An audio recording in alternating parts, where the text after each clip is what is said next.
Okay, so I have 3 out on bond murder stories for you today. 2 where someone that's out on bond for a murder committed a violent act. And then 1 of somebody who was released on bond who went and murdered someone a week later. So in North Columbus, Ohio, 17-year-old Dorian Williams, who was out on bond for a murder, was standing on the side of the street when he shot multiple times at a female driver in a passing car. The car was struck once but didn't hit the driver. The police arrived to the scene. After a short foot chase, they caught up with Williams, and it turns out that the victim and the suspect did not know each other. Williams told the police that he thought he was being shot at and he was returning fire, but the police have not found any corroborating evidence for that story.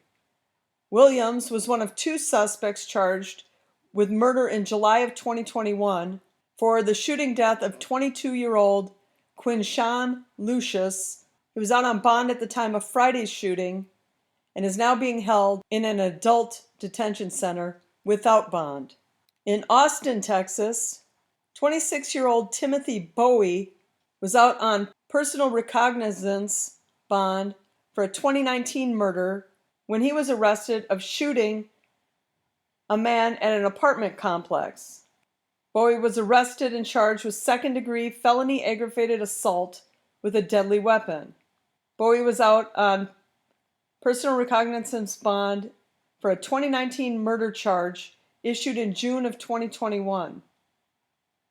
In that case, a man was shot and killed at a Quality Inn in North Austin, and Bowie and 2 others were arrested for that crime. And in Portland, Oregon, a man bailed out of jail by the Portland Freedom Fund was charged with murder 1 week later.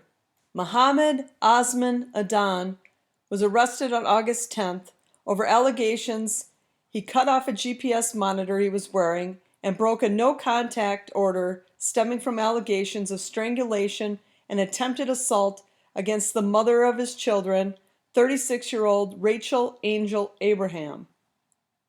He's accused of entering Abraham's townhome on July 26, which resulted in a warrant for his arrest.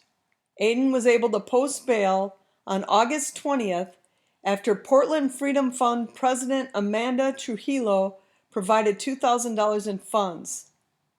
His bail was set at $20,000, but Oregon often allows 10% deposit of the full amount in order for someone to be released.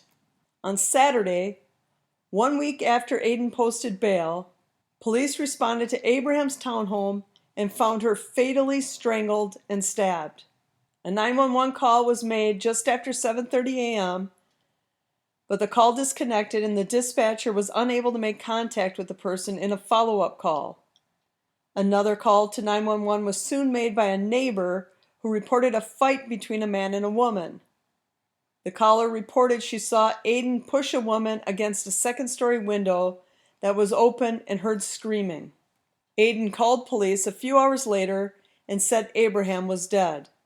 Officers found Abraham's body covered with a bedsheet in a child's bedroom on top of a carpet soaked with blood. Her body showed bruises to the neck and arms, cuts to her hands, and a large vertical cut across her face. And a kitchen knife was found near her body.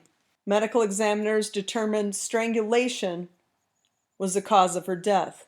According to court documents from the June incident, Abraham reported Aden punched her in the head 2 times while she was laying on the couch in the living room. She believed that he was intoxicated at the time. Documents also say that at one point during the altercation, where Aden drug Abraham to the ground, he said, "I'm going to put you to sleep," while kneeling on her throat before threatening to kill her. He would have still been in jail, and she would still be alive if the Portland Freedom Fund hadn't bailed him out. Support this channel and pick yourself up some original crime-related apparel. Look for the link in the description.